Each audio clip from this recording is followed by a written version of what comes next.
The Atlantic wind hit Daniel Hale like a memory he had tried to forget.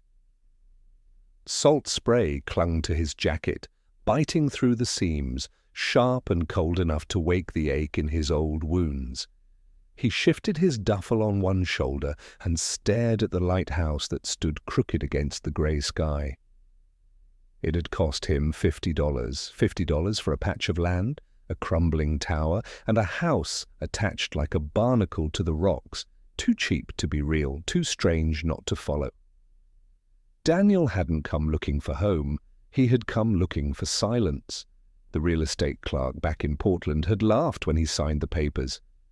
"Nobody's lasted more than a month out there," she'd said. "Storms eat roofs and gulls eat everything else." But Daniel had only nodded, too tired to argue. Too worn to explain that roofs and gulls were easier to face than people who asked about war and expected answers. The road that led him here had been narrow, curving through spruce groves and granite cliffs until it dead-ended at the sea. Now the lighthouse rose before him, paint peeled, railing rusted, windows fogged by salt. It leaned a fraction, like a man who had taken too many blows but refused to fall. He dropped the duffel on the warped porch and let the silence stretch. Not true silence. He could still hear waves smashing against the rocks, the groan of timbers, the distant cry of gulls. But silence of a different kind. No radios, no barracks, no boots stomping in rhythm, just space, open and raw, as if the ocean itself might keep his secrets. That was when he saw the eyes. 2 points of silver glinting from the step each side. So still, he thought at first, they belonged to a trick of light. But the figure moved, a wolfdog, large, shoulders taut, coat streaked grey and ash, its muzzle damp with salt spray. The animal did not growl, did not back away. It stood with one paw resting over something on the step, a faded fisherman's cap, edges frayed, stained with salt and time. The wolfdog's gaze locked with his own, sharp and deliberate, like a question being asked without words. Daniel froze, instincts flaring. He had seen eyes like that before, in villages overseas where children waited on the edges of patrols, deciding whether a soldier was danger or hope. Eyes that weighed a man before they judged him. Slowly, Daniel eased down to a crouch. His knees popped in protest. He kept his voice low, steady. "I'm not here to hurt you." The wolfdog's ears flicked, but it did not move. The cap remained under its paw like a relic it had been assigned to guard. Daniel studied it more closely. Scar tissue traced the animal's left shoulder, old, jagged, the kind that spoke of traps or blades. Someone had once cared enough to see it heal, and yet here it stood alone, sentinel at the edge of a forgotten lighthouse. The wind carried a different scent then, wood smoke, faint but recent. Daniel's eyes narrowed. A place sold as abandoned should not smell of fresh fire. He pushed the door open. It groaned like a throat long unused. Inside, the living quarters lay dim, lit by fractured beams of grey light through salt-scored windows. Dust spiraled, but the dust had been disturbed recently. A mug sat on the table with water still clinging to its rim. A blanket lay folded near the stove, too neat for decay. And the faintest trace of lavender drifted through the air. Out of place against the brine. Someone had been here. Maybe still was. Daniel stepped back onto the porch, heart thudding. The wolfdog had not moved. It pressed its nose briefly against the cap, then lifted its gaze again. That steady silver stare held something he could not name. Not just warning, not just suspicion, something closer to plea. Daniel swallowed hard, the old ache in his chest flaring. He had come here for solitude, but the lighthouse, the sea, and this animal seemed to have other plans. As he stood there, the waves pounding below, Daniel felt the strange certainty settle over him. This place wasn't abandoned at all. It was waiting for him and for the story it still had left to tell. The next morning, Daniel woke to the sea's voice, a low, steady roar against the rocks. For a moment, he didn't know where he was. The ceiling above him sagged with age, beams blackened from years of smoke, the kind of place that smelled of damp salt and stubborn survival. Then memory returned, the lighthouse, the wolfdog, the $50 deed, folded in his jacket pocket. He sat up stiffly on the narrow cot he had claimed the night before. The stove was cold, but faint scratches marked the dust on the floor near the door. Tracks, paw prints. His visitor had circled the room in the night before retreating to the porch again. Daniel pushed himself up, joints stiff, and stepped outside. The wolfdog was still there. Perched on the stone steps, silver eyes half-lidded, it watched him as though the hours between had been no more than a blink. The fisherman's cap remained beneath its paw, flattened by the weight of vigilance. "Guess you don't take shifts," Daniel muttered, rubbing his shoulder where the old wound always tightened in the cold. He tried a step closer. The wolfdog's ears twitched, but it didn't rise. It simply watched, waiting for him to declare his intent. A shout carried from the road. Daniel turned. An old woman trudged up the narrow path, her coat buttoned against the wind, her boots sinking into the frosted ground with a rhythm that spoke of decades spent walking this shore. She carried a basket on one arm, her hair braided tight beneath a wool cap. "You're Hale, aren't you?" she called before she reached the porch. Her voice carried like a bell, steady, without hesitation. Daniel nodded warily. "Margaret O'Donnell," she said as she climbed the last few steps. "I fish these waters. My family's been here longer than the county's had a name. When word came someone had bought the lighthouse, I thought it best to see who." Her eyes flicked to the wolfdog. Instead of surprise, she gave a small nod. "Still here, then? Good." "You know this animal?" Daniel asked. "Everyone around here does," Margaret said. She set her basket down on the railing and unwrapped it. The smell of bread, still warm, filled the air. "Belonged to Elena, the biologist who lived here the last 5 years. Kept to herself mostly, but she wasn't the kind to leave things untended. That dog, half wolf, half who knows what, turned up one winter, nearly frozen. She nursed it back." Daniel glanced at the scar on the animal's shoulder.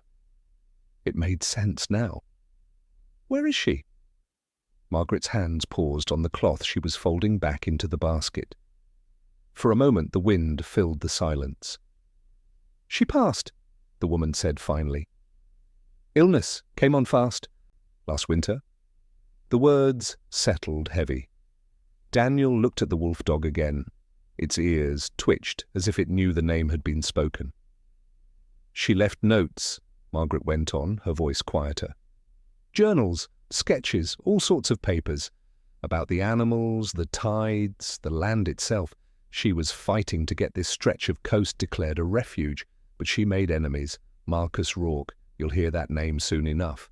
He wanted this headland for his marina project. Big money, big promises. She wouldn't sign. Then she got sick." Margaret's eyes sharpened.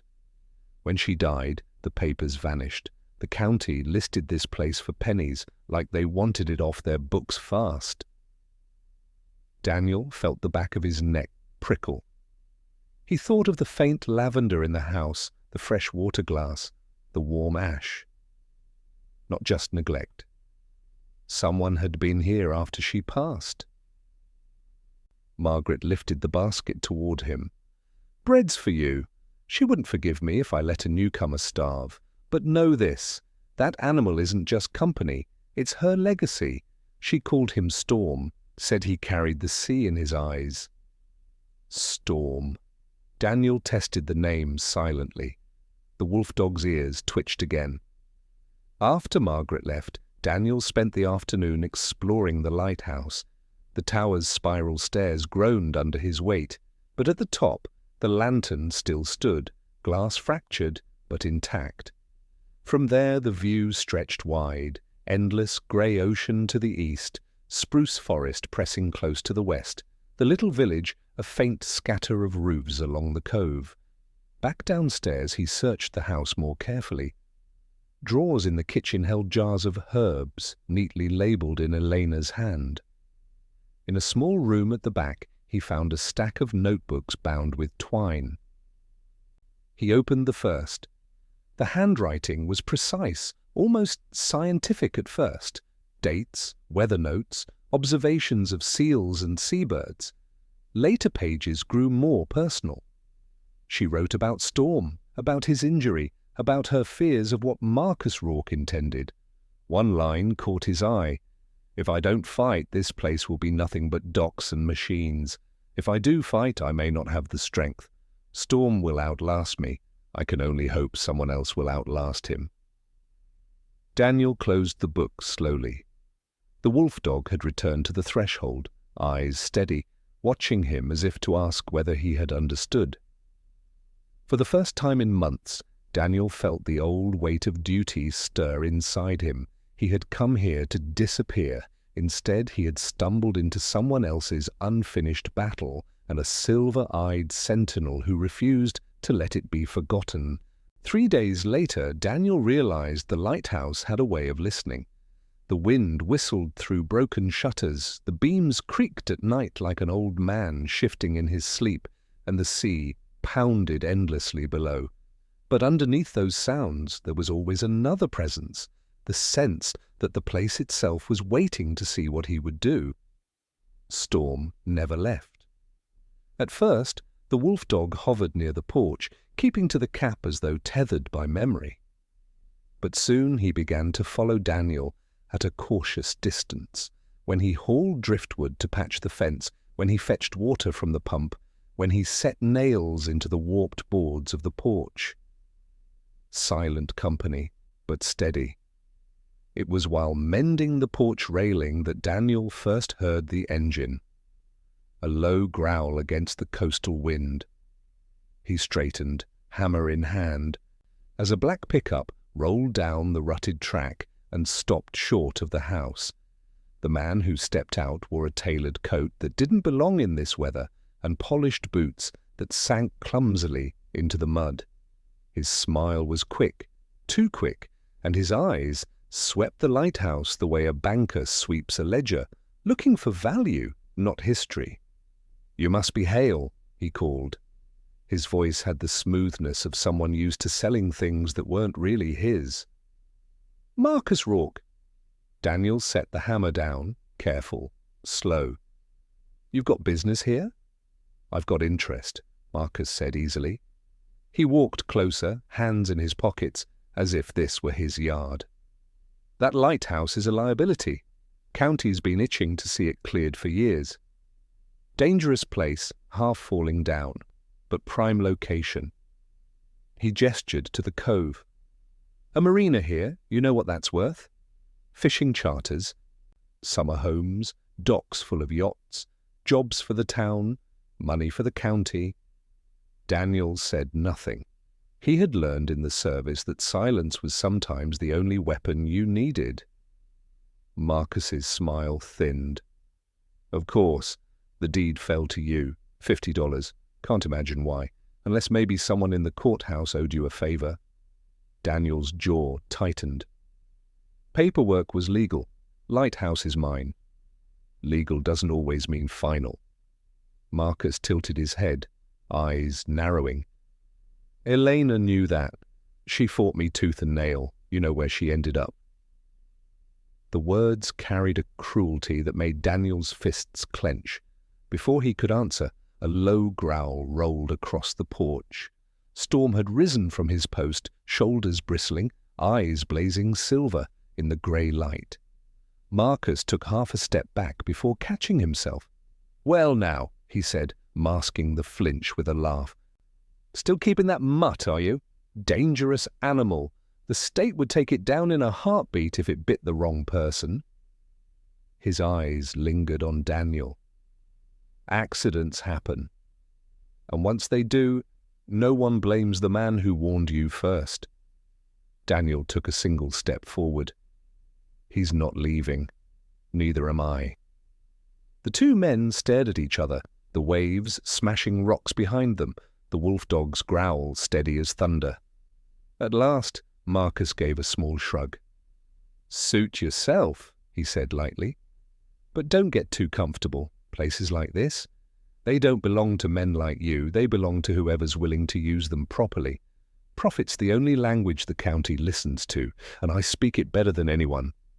He turned and climbed into the truck, tires spitting gravel as he roared back down the road. Daniel stood still long after the sound faded. Storm pressed close to the porch rail, ears still flat, eyes still locked on the road, as if expecting Marcus to return. That night, Daniel found the first trap. He had gone out with a lantern to check the pump house when the faint gleam of steel caught his eye.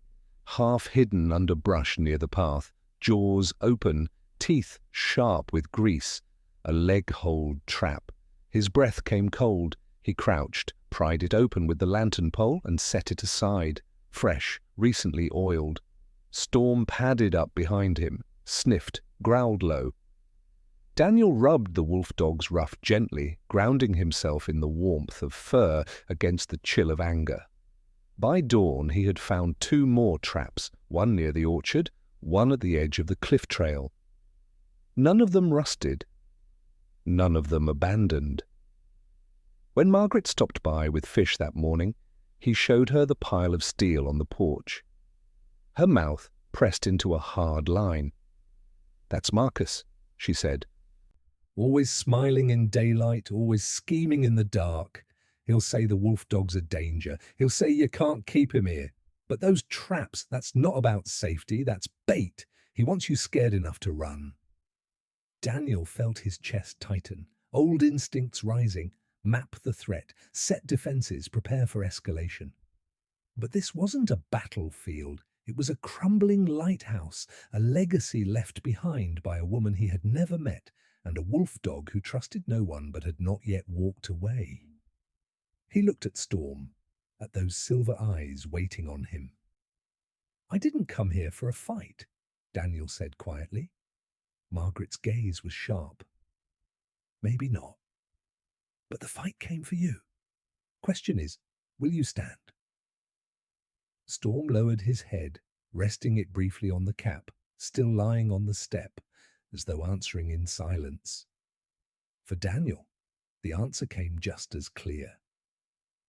He had tried to vanish into solitude, but solitude had brought him something else, duty. And once again, he found himself unable to walk away. The morning after the traps, Daniel woke with the kind of tension that never really left a soldier's body. His eyes opened before dawn, his ears already tuned to the rhythm of the sea and the creak of the lighthouse. Storm slept at the doorway, curled against the frame, but one ear flicked at Daniel's movement. The wolfdog rose before he did, padding to the porch as if to check the perimeter. Daniel stretched stiffly, the scars in his shoulders tugging. This was no battlefield, but it had the same feel, contested ground, uncertain allies, and an enemy who preferred shadows. Marcus Rourke was clever, and clever was dangerous. He knew he couldn't hold the lighthouse alone. That thought pressed on him as he stood at the pump, splashing cold water across his face. The salt-stained glass of the tower gleamed faintly in the pale light, defiant but fragile. The place had been Eleanor's once. Whatever she had fought for was now balanced in his hands, and he needed help to carry it. When Margaret returned later that morning, basket in hand, Daniel wasted no time. He showed her the repaired railing, the patched porch, and the wolfdog still standing watch. Then he pointed to the traps stacked by the door. She shook her head, lips pressed thin. Marcus won't stop. He's lost too much face already. Elena humiliated him, you know. Took him to town meetings, called out every scheme he tried to run. He hated her for it, hates anyone who doesn't bow to him. Her eyes softened then, drifting to Storm. That dog never left her side. Folks say he used to sleep right at her feet by the stove. After she passed, he stayed here like he was waiting. Some say he's still waiting. Daniel listened in silence, then asked the question that had weighed on him. What exactly did she fight for? Margaret's answer came without hesitation. This place, the lighthouse, the cliff, the waters around it. Developers circled like gulls, but she said it wasn't for sale. She said it belonged to the sea, to the people who still remembered what the sea gave them. That's why she stayed when everyone else left. That's why Marcus wants it erased. If he can bury her fight, he buries the proof that she stood against him. Daniel looked at the rusted railings, the cracked stone, the wolfdog whose gaze never wavered. He felt the weight of silence pressing on him. He hadn't come here to inherit another war, but wars didn't ask permission. Then I need more than walls and a dog, he said finally. Margaret hesitated, then reached into her basket and pulled out a small, leather-bound book. Its edges were worn, soft with years of handling. She placed it in his hands.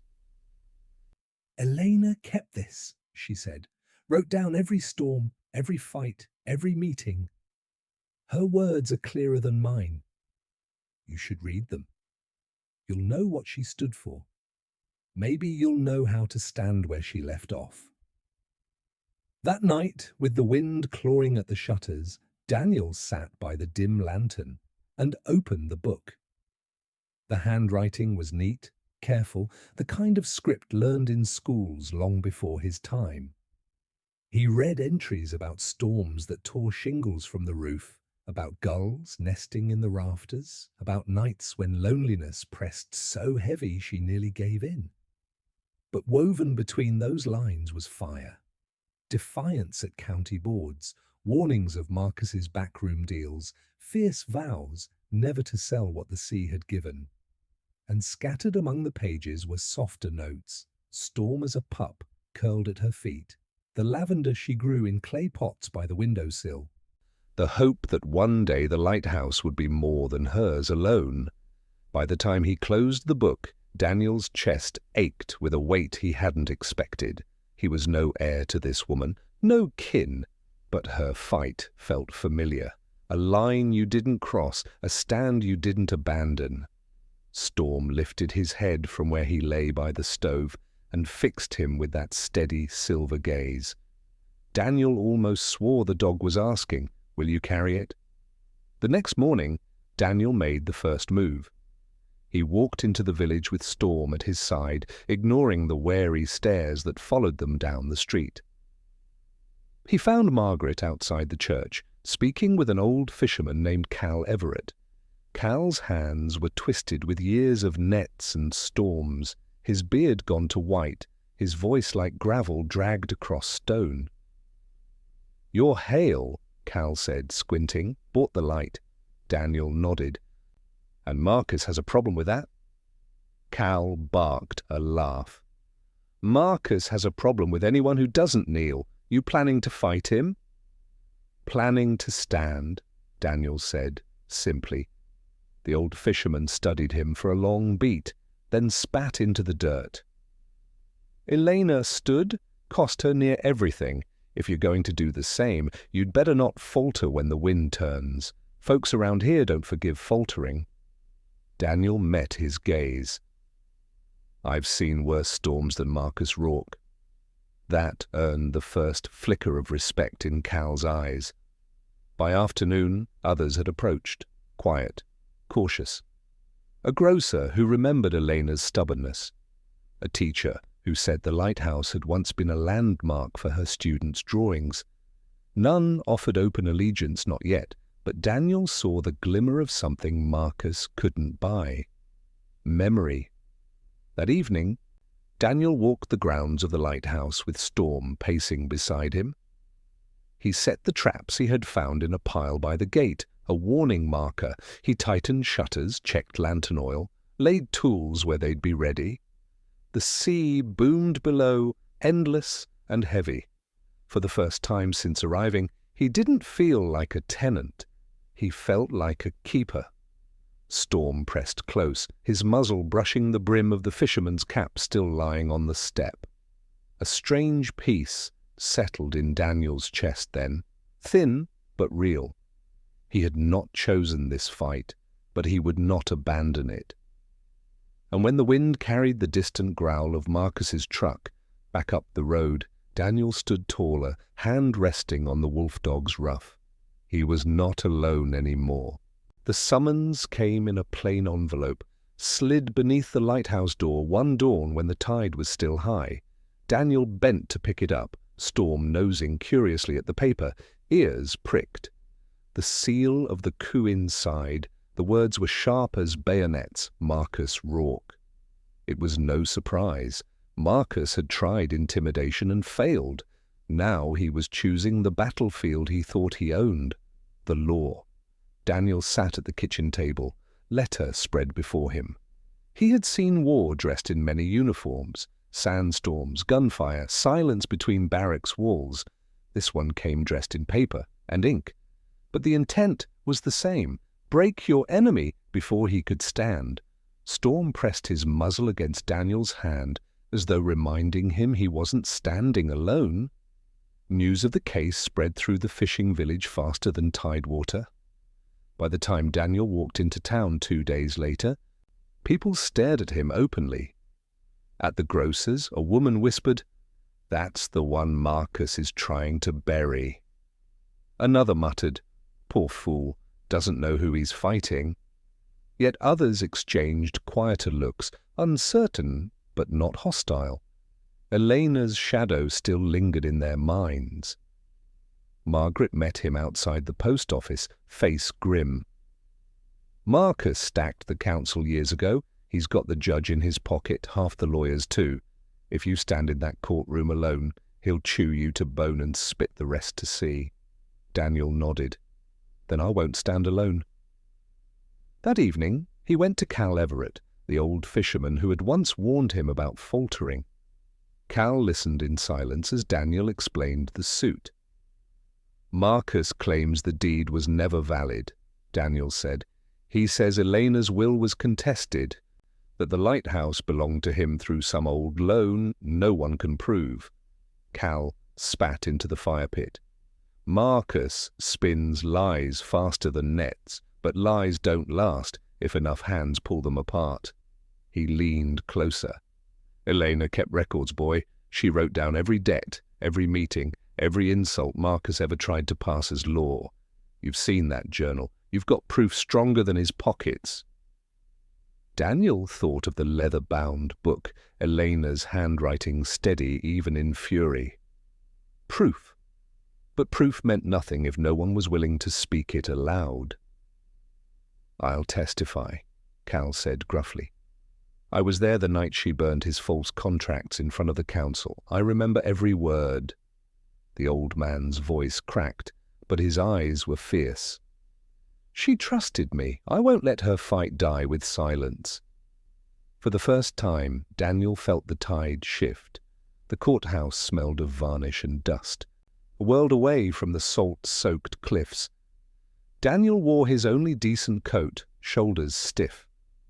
Storm was not allowed inside, but the wolfdog waited outside the doors, lying still as stone, as if guarding his master from afar. Inside, Marcus sat smug at the plaintiff's table. His suit was cut sharp, his hair slicked, his smile wide enough to flash at every council member in attendance. His lawyer, a thin man with spectacles and a voice like oiled rope, stacked folders high. When Daniel entered, Marcus leaned back in his chair, smirk curling. "Thought you'd run," he muttered just loud enough to carry. Daniel didn't answer. Soldiers didn't banter with snipers before the shot. The judge, an older man with heavy jowls, called the court to order. Marcus's lawyer launched first, words polished smooth. The deed was invalid, the sale unlawful. The lighthouse rightfully Marcus's by inheritance and default. He painted Elena as unstable, a recluse who had resisted progress. Daniel clenched his fists. Every word twisted Elena's life into a caricature. He wanted to shout, but war had taught him patience. Let the enemy empty his magazine first. When it was his turn, Daniel stood slowly. His voice was steady, low, the way he had once spoken to men panicked under fire. Elena kept records, he said. She wrote down everything. I have her journal, her council notes, her signed will. Marcus tried to claim this place in her lifetime and failed. He's trying again now because he thinks no one remembers. The lawyer objected, sneering. But the judge allowed Daniel to present the book. Pages rustled in the quiet room, Elena's handwriting standing clear. Cal Everett was called next. He rose, hands shaking with age, but his voice rang like a bell. He spoke of the night Elena faced Marcus in public, burning his false papers in front of witnesses. He spoke of her defiance, her clarity, her words. This light belongs to no man who would sell it for greed. The courtroom stirred. Some leaned forward, listening. Others glanced at Marcus, whose smile had tightened like a net pulled too fast. Marcus wasn't beaten yet. His lawyer leaned hard on discrediting Elena, calling her paranoid, her writings the ravings of a lonely widow. He tried to paint Cal as senile, his memory faulty, his testimony unreliable. Daniel rose to object, fury simmering in his chest. But before he could speak, another voice echoed from the gallery. Margaret. She had stood quietly at the back until then, but now she walked forward, face calm, eyes fierce. I was there too, she said. I stood beside Elena when she refused Marcus's deals. I saw the contracts she burned. I know the truth. The lawyer snapped that she had no standing, but the weight of her presence filled the room. 2 witnesses, 2 voices against Marcus's lies. The judge rubbed his temples, clearly torn. Marcus's money pulled one way, but Elena's shadow pulled another. Then came the moment that shifted everything. Daniel reached into his coat pocket and pulled out the fisherman's cap, the one Storm had guarded since the first day. He held it up, voice steady. Elena's scent was on this when I found it, he said. Her dog still guards it. She was here until the end, and she left this place to those who would protect it, not exploit it. You can question her words, question her allies, but you can't erase the bond between a keeper and the land she kept. It was not legal evidence, not really. But the silence in the room was deep. Even the judge looked at the cap as though it carried more truth than paper could hold. When the gavel finally fell, the judge did not hand Marcus the easy victory he had expected. Instead, he delayed ruling, demanding further review of Elena's records and calling for independent validation of the deed.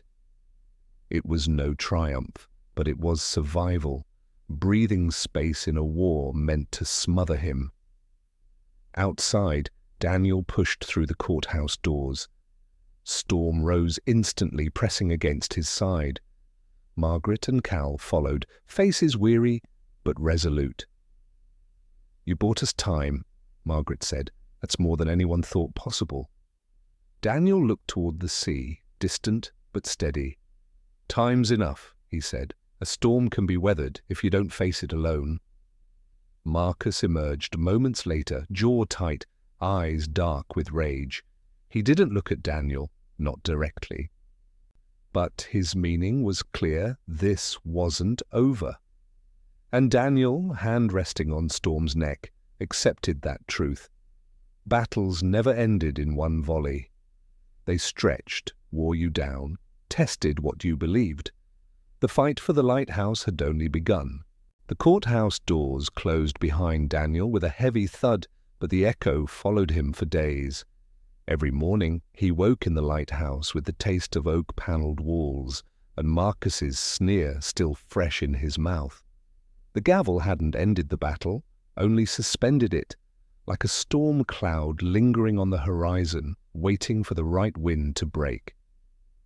Yet outside the courtroom's shadow, life didn't pause.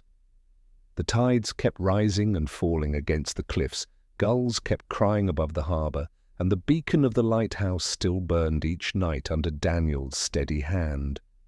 The law could argue ownership all it liked. The sea did not wait for signatures. Storm seemed to know it too. In the days that followed, the wolfdog never left Daniel's side. He paced the tower stairs, pressed his broad head against Daniel's knee while he wrote, and circled the perimeter at dusk as if guarding not only a building, but a promise. The village, too, began to change in subtle ways. Where once people crossed the street to avoid Marcus's disfavour, now they lingered longer when they saw Daniel. At the market, an old woman pressed a loaf of bread into his hands without charging. At the docks, a fisherman nodded and said, "Elena would have been proud." Not everyone was ready to stand openly. Marcus's shadow still stretched long, but cracks had opened in the silence. And through those cracks, Daniel felt the first stirrings of something like community.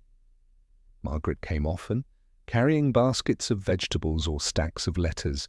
Her presence was practical but also steady, anchoring him when fatigue gnawed at his spirit.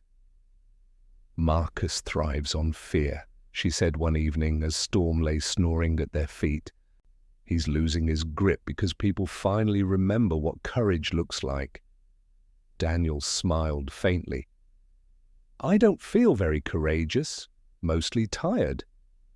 "Courage and tired usually walk together," she replied. It was in the lull after the first hearing, when Daniel finally dared to explore parts of the lighthouse he had neglected, that he found it. Behind the lowest storeroom, beneath warped planks that creaked under his boots, a hollow space waited. Storm was the one who sniffed it out, pouring insistently at the floorboards until Daniel knelt with a lantern. Prying up the boards revealed a small chest, its brass fittings dulled by salt air. Inside, wrapped in oilcloth, were Elena's maps, detailed charts of the coastline, notes on shipwrecks, even annotations of where smugglers had once used hidden inlets. Alongside them lay letters, correspondence with council members, sea captains, even lawyers from a distant city. They painted a picture of a woman not paranoid, as Marcus claimed, but deeply shrewd.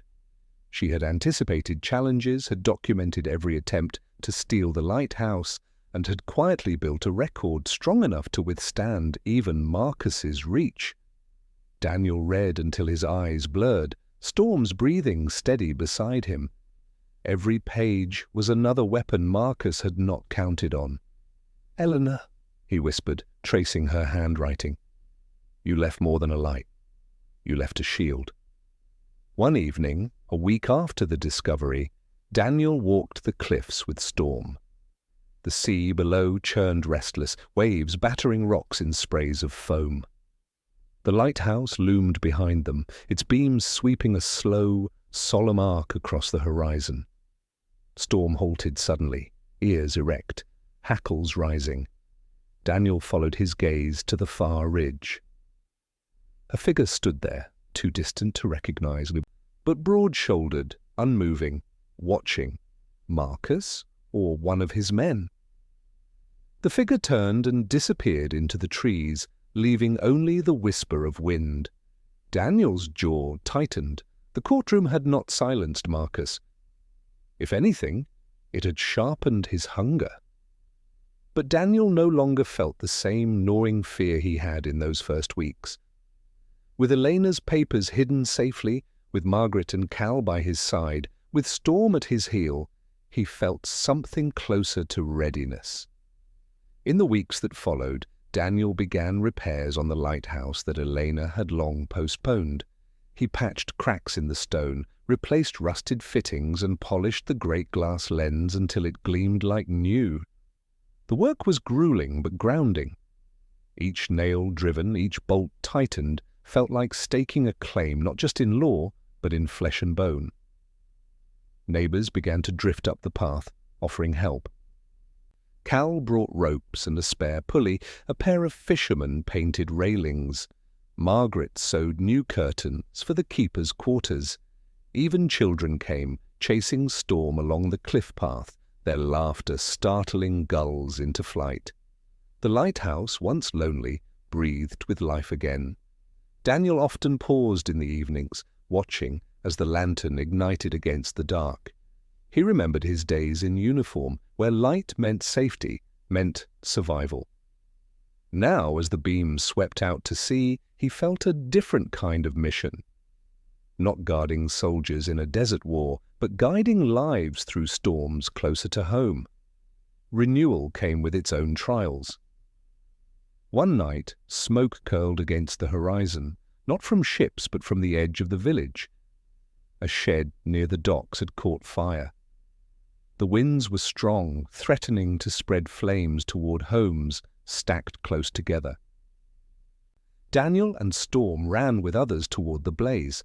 Buckets were filled and passed in frantic chains, shouts echoing against the night sky. Storm darted along the edges, barking furiously, driving villagers away from collapsing timbers. When the fire was finally beaten down, leaving charred beams hissing in the dark, Daniel caught sight of Marcus in the crowd. He stood too still, too calm, watching, as if pleased. It was never proven who set the fire. But whispers carried, and suspicion thickened. Marcus might have meant to send a message. If he could not break Daniel in court, he would break the village's resolve. Instead, the opposite happened. The fire drew people closer. More villagers offered to help at the lighthouse. More voices spoke in Daniel's defense at council meetings. Marcus had underestimated how quickly fear could become fury. Weeks later, after the repairs from the fire were done, Daniel sat on the lighthouse steps at dawn. Storm rested his head on Daniel's lap, amber eyes reflecting the first wash of light. The sea stretched endless, glittering under sunrise. Daniel thought of Elena, her stubbornness, her foresight, her faith in the light.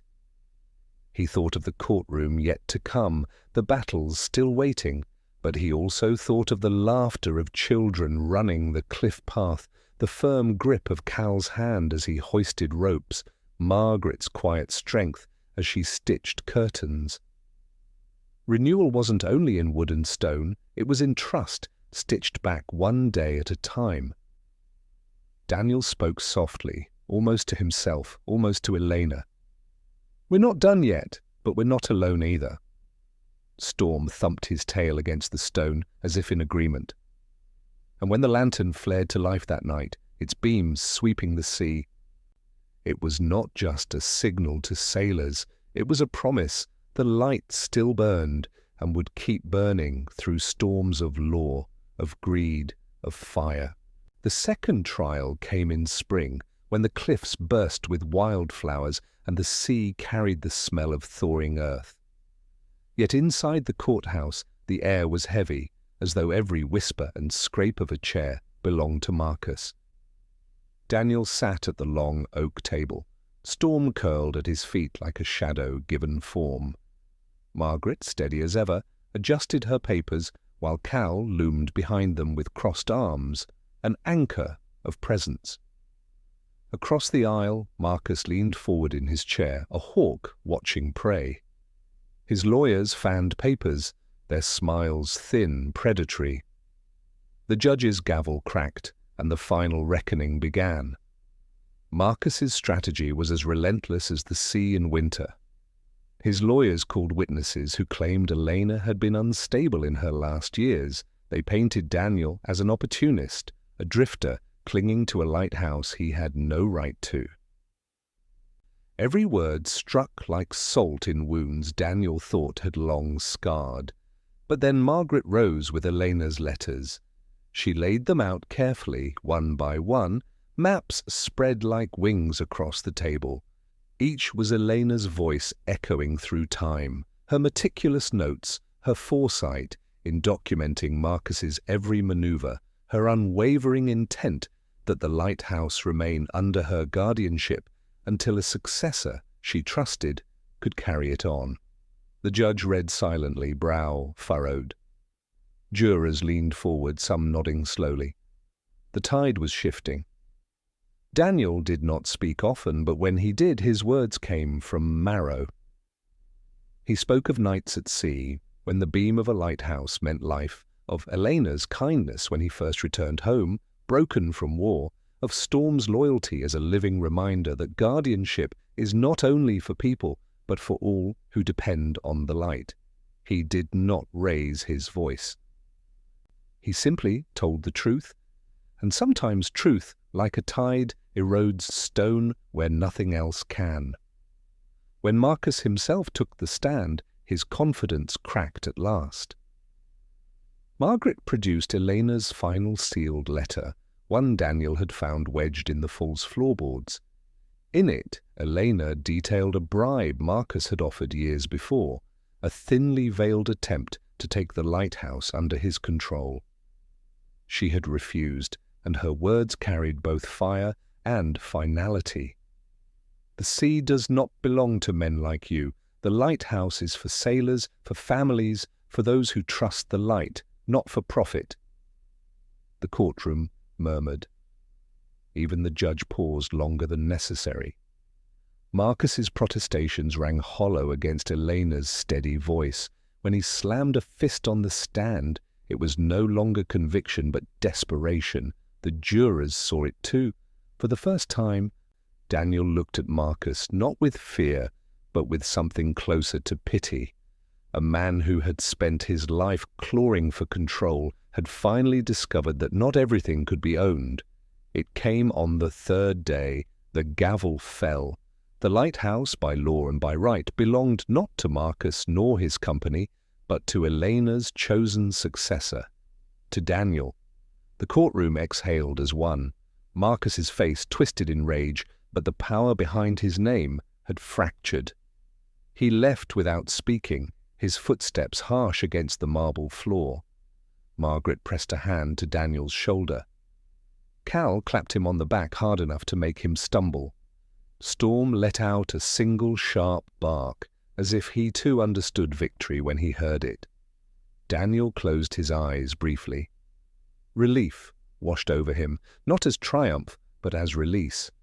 He had not sought this fight, but he had endured it. The lighthouse was safe.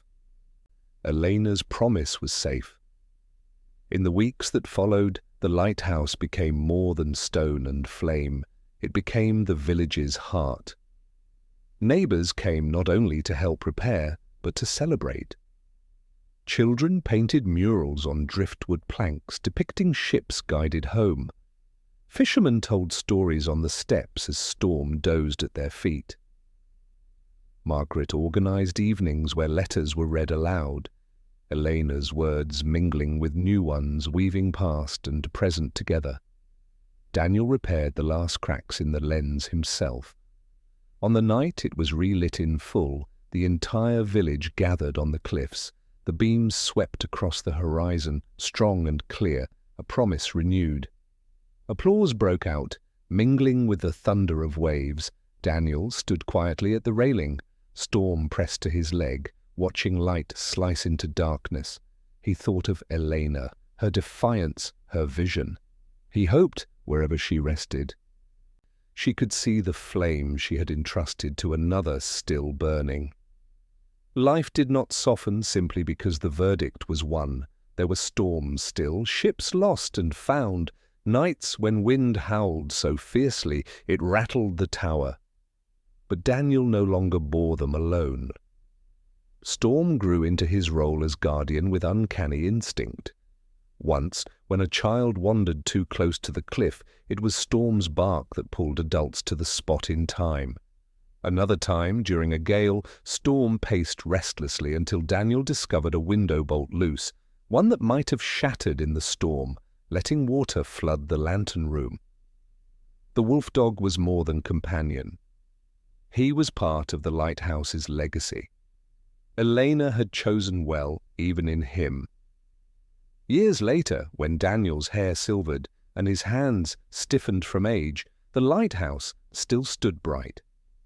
By then, younger keepers had joined him, eager to learn, eager to take up the mantle when he could no longer climb the spiral stairs. He taught them not only how to tend the flame, but why it mattered, that a lighthouse was more than stone, that its light was a covenant with every soul who braved the sea. And in quiet moments, he told them of Elena, her foresight, her fight, of Marcus, whose hunger had been defeated not by power, but by truth, of Storm, whose howl still sometimes echoed down the cliffs at dusk. He never claimed the story as his own. He was only its keeper, as he had been of the light. On his final evening at the lighthouse, Daniel climbed the stairs slower than he once had, Storm padding faithfully beside him, though his own muzzle was flecked with grey. The lantern glowed steady, its beams sweeping into a sea rimmed with starlight. Daniel placed a hand on the warm metal frame. He thought of the first night he had arrived, broken from war, the loneliness that had wrapped him like fog. He thought of Elena's maps, Marcus's fury, Margaret's strength, Cal's loyalty, and the villagers' laughter. He thought of the way light can cut through any darkness, not instantly, not completely, but enough to guide, enough to endure. "Keep it burning," he whispered, to Storm, to the young keepers, to the sea itself. The wolfdog pressed against his side, the beams swept on. Long after Daniel was gone, long after Storm's prints faded from the cliff path, the lighthouse remained. Its flames still burned each night, guiding sailors, comforting families, standing against storms. Villagers told the story often of a soldier who returned broken, of a wolfdog who guarded more fiercely than any man, of a woman named Elena whose foresight defied greed, and of a village that found its courage again. The lighthouse was not just theirs. It belonged to anyone who looked out at the sea and saw the beam cut through darkness, promising that no matter how fierce the storm, light would always wait. And so Daniel's legacy, Elena's legacy, Storm's legacy, all became one, a covenant of stone, fire, and faith. The sea roared on, the cliffs held firm, and the light, as always, endured.